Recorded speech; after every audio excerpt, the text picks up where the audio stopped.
इकबाल की, एक 16 साल का बच्चा जो अपने अब्बू के साथ एक छोटे से गांव में रहता था।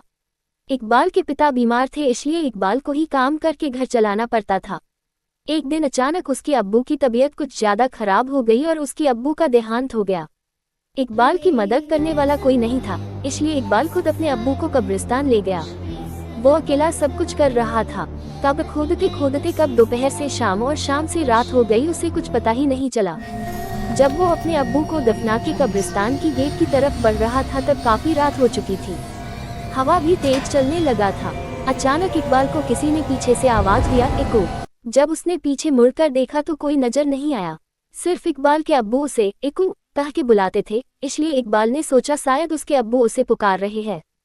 पर जब इकबाल ने जोर जोर से अब्बू अब्बू कहकर पुकारा फिर भी कोई जवाब नहीं आया, तब वो डर गया और जल्दी जल्दी गेट की ओर बढ़ने लगा। लेकिन जैसे ही इकबाल गेट के नजदीक पहुंचा, अचानक गेट बंद हो गई। वो एकदम से घबरा गया।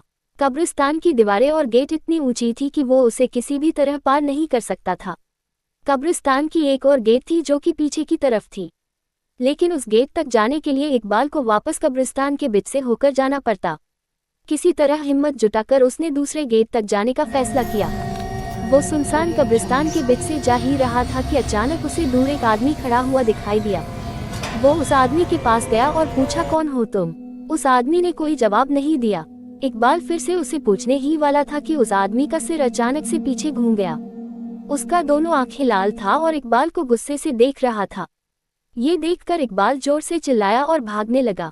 भागते भागते वो एक पेड़ के पास जाकर रुका और किसी तरह वहीं पे रात गुजारने का फैसला किया।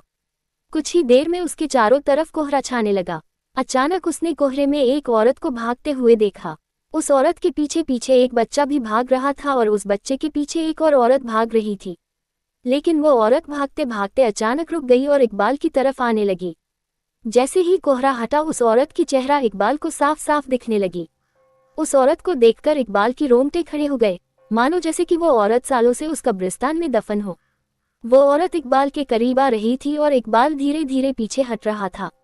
अचानक इकबाल का पैर फिसला और वो एक कब्र में जा गिरा। कब्र इतना गहरा था कि वो वहां से निकल भी नहीं पा रहा था। उसे लगा कि कोई उसे जमीन के अंदर खींच रही है। जब वो पीछे मुड़ा तो देखा कि वही औरत उसे खींच रही है। उसका आधा शरीर जमीन के अंदर जा चुका था कि अचानक उसे लगा कोई उसका हाथ पकड़ के ऊपर खींच रहा है। वो जैसे ही ऊपर आया, सीधा कब्रिस्तान के बाहर भागते हुए चला गया। उसे समझ आ गया था कि उसे ऊपर खींचने वाला उसके अब्बू ही था। इसीलिए कहते हैं, जो आपसे सच्चा प्यार करता है वो आपको मरने के बाद भी मदद करता है।